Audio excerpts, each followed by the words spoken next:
بسم الله الرحمن الرحيم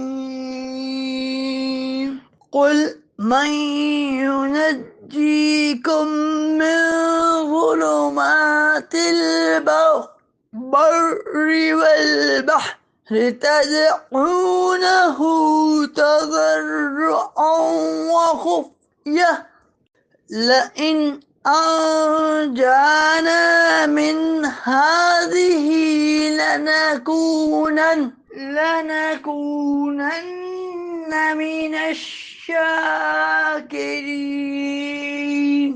تم فرماؤ وہ کون ہے جو تمہیں خشکی اور سمندر کی ہولناکیوں سے نجات دیتا ہے؟